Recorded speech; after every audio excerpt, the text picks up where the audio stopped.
اچھا اب وہاں سے جب لے کر آتے ہیں خاک شفا وغیرہ، تو اگر اصلی خاک شفا ہے، اول تو دیکھیے اصلی خاک شفا ملنا تقریباً ناممکن کے قریب ہے، کیونکہ آغا سیستانی فرماتے ہیں کہ اصلی خاک شفا وہی ہے جو تربت امام، جو قبر امام مظلوم کی جو مٹی ہے، اب وہاں سے لوگ اٹھا کے تو نہیں لاتے ہیں، تو اور وہ واقعی اس کے اندر ایسی یعنی پریشانیوں سے بچانے والی اور امراض سے بچانے والی خصوصیات آیت اللہ خوئی کے متعلق مشہور ہے کہ کافی بزرگ جب ہو گئے تھے تو آنکھوں سے شدید ترین آنکھیں ان کی، آج کل بھی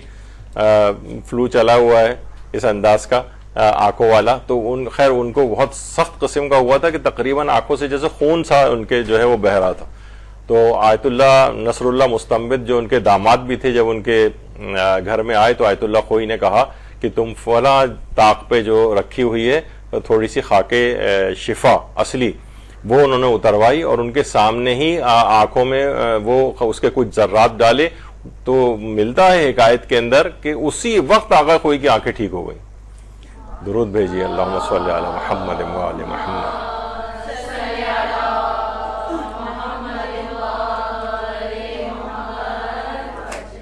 اور مشکلات اور پریشانیوں سے بھی بچاتا ہے اصلی خاک شفا. اگر مسافر اپنے ساتھ اس میں رکھے، پہلے زمانے میں ہوتا تھا، حتیٰ کہ جب یہ اصلی خاک شفا نہیں بھی ہے تو بزرگ حضرات اپنے ساتھ جو ہے نا وہ مہر جو ہوتی ہے، یعنی خاک کربلا والی یا خاک شفا والی جس پہ نماز پڑھتے ہیں، وہ اپنے ساتھ سامان کے اندر رکھتے تھے، تو اس سے جو ہے نا چوری ڈاکے اور لٹنے اور اس سے محفوظ انسان جو ہے وہ سمجھا جاتا تھا.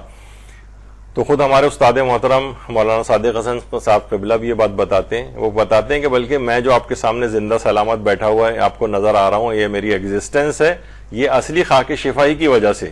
خود بتاتے ہیں کہ ان کے دادا جب گئے تھے ایک مرتبہ وہاں پر کربلا، تو اس زمانے میں بحری سفر بھی ہوتے تھے، اور جب واپسی میں انڈیا جب وہ آ رہے تھے تو کسی طور پر سمندری سفر کے تھرو بحری جہاز کے اندر آ رہے تھے، تو اس حد تک زبردست طوفان آیا کہ تقریباً جہاز ڈوبنے کے قریب ہو گیا. تو ان کے پاس اصلی خاک شفا بالکل اتنی کہہ رہے چنے کی دانے سے بھی کم مقدار کے برابر ان کے پاس اصلی خاک شفا سامان میں موجود تھی. انہوں نے وہ اس میں سے ایک چٹکی لے کے اور سمندر کے اندر ڈالی، تو اسی وقت طوفان تھم گیا. اور فرما رہے ہیں کہ میرے جو دادا تھے وہ بھی بچ گئے، تو ان کی شادی ہوئی، تو ان کے اولاد، ان کے والد پیدا ہوئے، اور ان کے اولاد کی اولاد یعنی خود مولانا صادق حسن صاحب قبلہ پیدا ہوئے. تو خود فرماتے ہیں کہ میری جو ایگزسٹنس نظر آ رہی ہے آپ کو، یہ اسی خاک شفا کی وجہ سے. تو بہرحال اچھا، اب خاک شفا جو ہے یہ ایک تو میں بتا رہا تھا کہ آغا سیستانی جو ہے فرماتے ہیں کہ بالکل ایگزیکٹلی، ویسے تو 30 میل کے دائرے تک بھی بہت سے علماء جو ہے قرار دیتے ہیں، بہت سے اور فاصلوں کا کافی فرق ہے روایات کے اندر کہ کہاں کی حد تک جو ہے وہ خاک شفا شمار ہوتی ہے. وہ بھی فی الحال ہمارا موضوع نہیں ہے، لیکن آغا سیستانی فرماتے ہیں کہ اوریجنل جو قبر ہے یہ اس کو یہ والی چیز حاصل ہے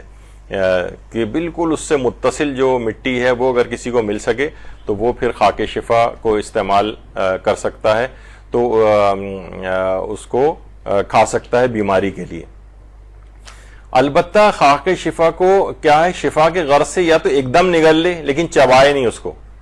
یا بہرحال یہ ہے کہ اگر وہ اس سے دور ہٹ کے بھی مل رہی ہوتی ہے، عام طور پر ایک ساشے کی طرح سے جو ایک بہت چھوٹا سا ایک پیکٹ ہوتا ہے جسے غبار حرم کہا جاتا ہے، وہ وہاں کی انتظامیہ دیتی ہے.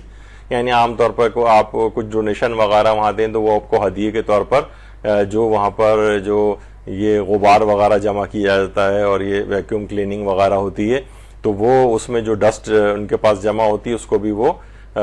تو بہرحال وہ کیونکہ قبر سے کافی قریب ترین جگہ ہے تو وہ اس کے اندر بھی یہ والی شفا یابی کی جیسی کیفیت ہو جاتی ہے. لیکن یہ حرم جو بھی قبر سے دور آپ کو ملے گی خاک وہاں کی، تو اس پہ علماء یہ فرماتے ہیں کہ پھر اس کو آپ، کیونکہ عام مٹی کا کھانا حرام ہے، تو اس کو اس طور پر نہ کھائیں، بلکہ کیا کریں کہ اس کو پانی کے اندر بالکل حل کر لیں. یعنی ایک یا تو اگر بالکل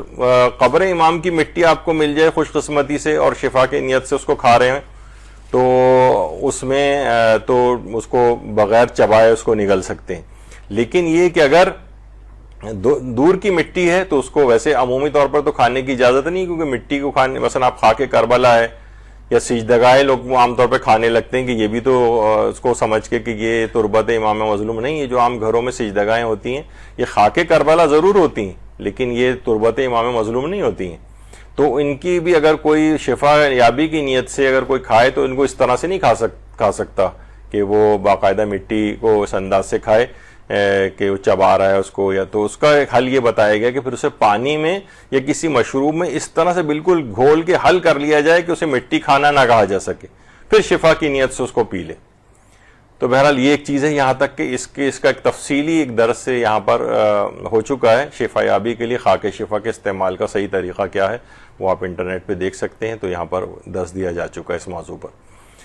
اچھا, یہ جو ہے آغا سیستانی فرماتے ہیں کہ سب سے آخری سوال بھی ہے کہ کیا قبر نبی اکرام یا قبر امام علی علیہ السلام یا دیگر ائمہ کی قبور مقدسہ سے لی گئی مٹی کو شفا کی نیت سے کھانا جائز ہے؟ انہوں نے جواب دیا جائز نہیں, کیونکہ شفا کی نیت سے فقط اور فقط خاک شفا تربت سید الشہداء کو کھانا جائز ہے, اس کے علاوہ کسی بھی مقدس قبر کی مٹی کو کھانا جائز نہیں. بہت سے لوگ حضرات کو ہم نے دیکھا ہے کہ وہ ایک دم سے ہاتھ بڑھا کر ان جو وہاں پر کھڑے ہوئے ہیں جنت البقیع میں افراد, ان کی نگاہوں سے بچ کر ایک مٹھی قبور سے جو ہے وہاں سے اٹھا لیتے ہیں اور پھر اسے خاک شفا کے طور پر